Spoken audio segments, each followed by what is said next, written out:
गीता व्यवहार में भाग 20। अब तक हमने तीनों बातों को देखा, जीव, जगत और ईश्वर। ये तीनों एक दूसरे पर अवलंबित हैं। जैसे क्रिकेट मैच में 3 पार्टियां होती हैं, बैटिंग करने वाली, बॉलिंग करने वाली और अंपायर।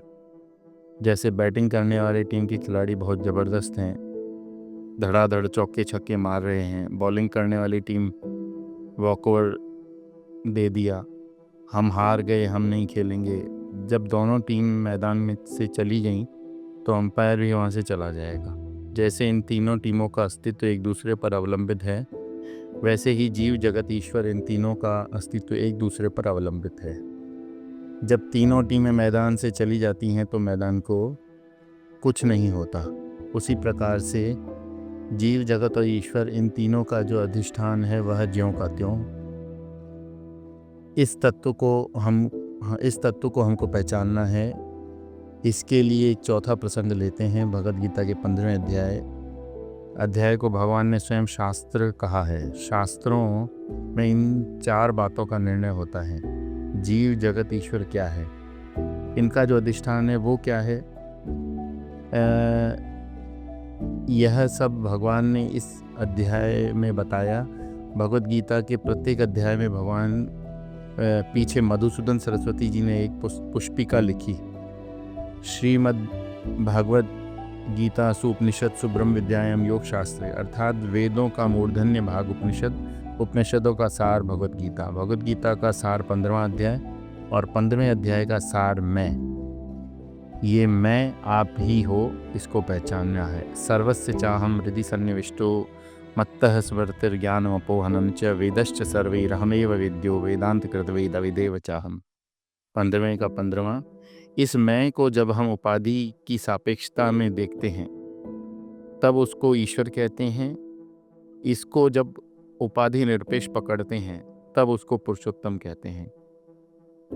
हमारी 4 भ्रांतियां हैं। पहली भ्रांति है अपने बारे में, दूसरी भ्रांति है जगत के बारे में, तीसरी भ्रांति है ईश्वर के बारे में, चौथी भ्रांति है परमात्मा के बारे में। जब तक इन 4 भ्रांतियों को हम नष्ट नहीं करेंगे तब तक भ्रम में भटकते रहेंगे। हम बहुत साधना कर रहे हैं, हम भगवान के बड़े भक्त हैं, हम बहुत अच्छा जीवन जी रहे हैं, सुबह जल्दी उठते हैं, चाय पीकर फिर सो जाते हैं इन सब से कुछ नहीं होगा। विचारों में स्पष्टता होनी चाहिए। हमने पहले जगत क्या है इसका विश्लेषण किया। ऊर्ध्वमूलमदः शाखम् अश्वत्थम् प्राहुरव्ययम् छन्दांसि यस्य पर्णानि यस्तं वेद स वेदवित्। पहला श्लोक 15वें अध्याय का। जो इस जगत को देख करके अपने स्वरूप को पहचान लेता है, उसने जगत को ठीक से समझा। उसके बाद आगे साधना क्या है इसके बारे में बताया। निर्माण मोह चित्त संग दोषा। जो अमूढ़ हैं वे साधना कर रहे हैं, जो मूढ़ हैं वो भटक रहे हैं। जो साधक हैं उनके भगवान ने 5 लक्षण बताए। पहली बात निर्माण मोह, दूसरी बात जित संग दोषा, तीसरी बात अध्यात्म नित्या, चौथी बात विनिवृत्त कामा, 5वीं बात द्वंद्व मुक्ता, सुख दुख संज्ञेय। जब ये 5 बातें हो जाएंगी तब हमने अपनी बेवकूफ़ी को हटाया।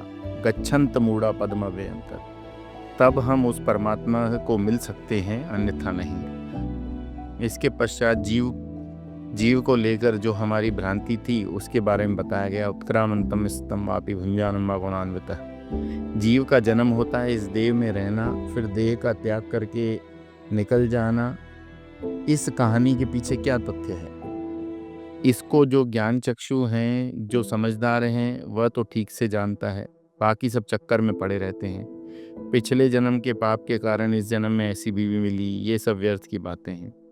हमको स्पष्टता में रहना है, इसलिए बताते हैं यतन्तो योगिनश्चैनं पश्यन्त्यात्मन्यवस्थितम्। अपने स्वरूप का जब हम विश्लेषण करेंगे तो पता चलेगा कि ये परमात्मा की 5 कोशों के माध्यम से जो अभिव्यक्ति है उसको जीव कहते हैं। देखो, पति कौन है? पत्नी की उपाधि के माध्यम से जो अभिव्यक्त हो रहा है उसको पति कहते हैं। पत्नी के कारण आदमी की जो परिपूर्णता थी वो घट गई। कहाँ जा रहे हो, क्यों जा रहे हो, दुनिया भर के सवाल। उसका स्वातंत्र खत्म हो गया। फिर अच्छे खासे आदमी का बेचारा पति बन गया। अब दुखी ये पति हो रहा है, आदमी कभी दुखी नहीं होता। जैसे एक आदमी परिच्छिन्नता के कारण दुखी होकर रहता है, उसी प्रकार यह परमात्मा जीव की उपाधि से सभी देहों से प्रकट होकर सुख दुख का अनुभव करता है।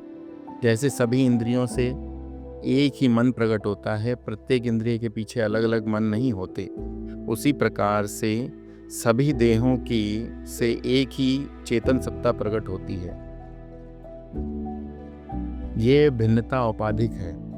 इसके कारण चेतन सत्ता में कोई भेद नहीं आता। यह हमको समझ में तो आता है लेकिन जीवन में उतरता नहीं। कारण क्या है? यतन्त्वपित कर्तात्मानो नैनम पश्यन्त चेतसः। बेवकूफ़ी के कारण ये बात समझ में नहीं आती, क्योंकि जीवन भर हमने अपने अंतःकरण को संवारने का प्रयत्न नहीं किया। हमने अपने घर को संवारा, अपने बाग बगीचे को संवारा, अपने कपड़ों को संवारा, अपने शरीर को संवारा, लेकिन मन की बात आती है तो हमने कभी अपने मन को संवारने का प्रयत्न नहीं किया। मन में विचार ऐसे उठते हैं जैसे जंगल में पेड़ उगते हैं। कोई भी पेड़ कहीं भी उग जाता है, बगीचे में पेड़ पौधे उगते हैं, लेकिन उनको संवारा जाता है।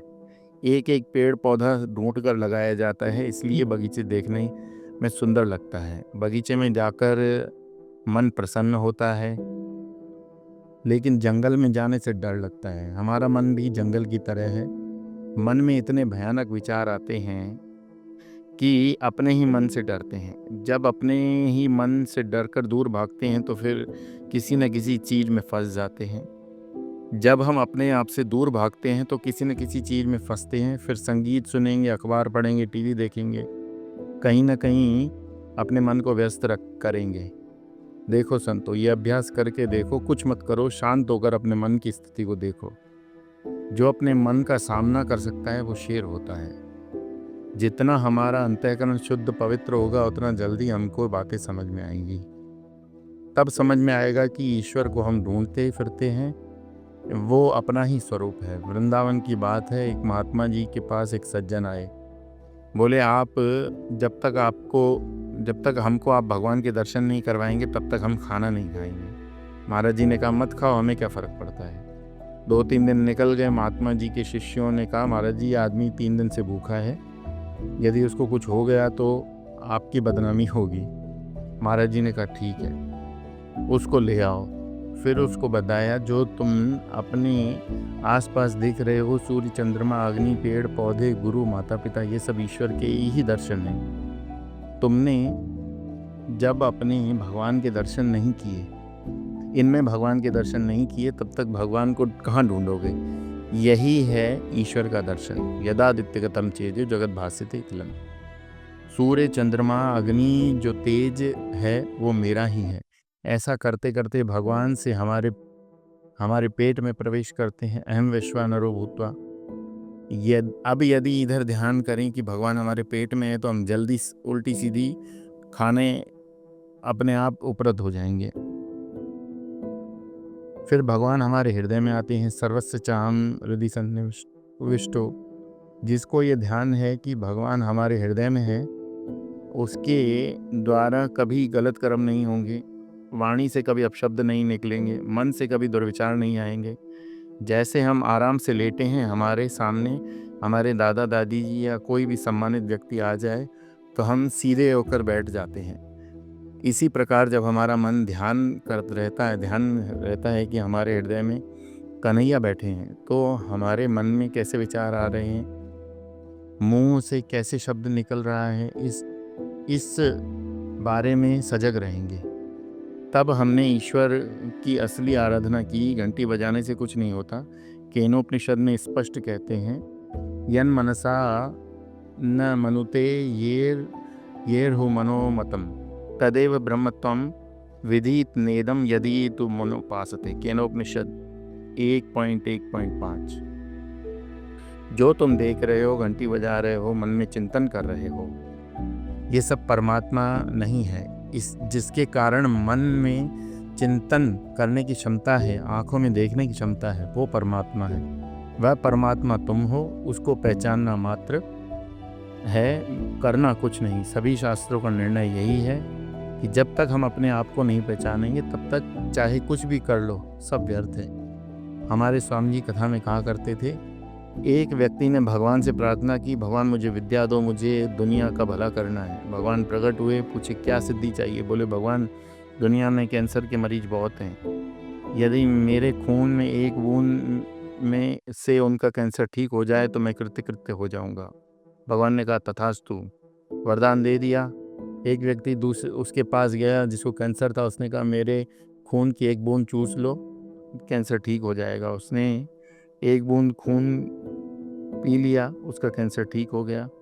अब वो व्यक्ति चुप्पी थोड़ी बैठेगा, पूरे शहर में ढिंढोरा पीट दिया, खून पीने वालों की लाइन लग गई, वो जान बचाकर भागने लगा।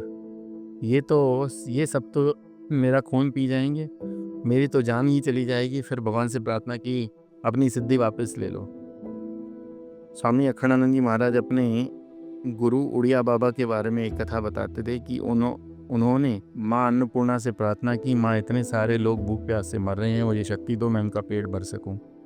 माँ उनकी तपस्या से प्रसन्न ने वरदान दिया। फिर उनके मन में एक संकल्प आया कि क्या माँ अन्नपूर्णा को नहीं मालूम किसको खिलाना है किसको नहीं खिलाना, मैं बीच में पड़ने वाला कौन होता हूँ।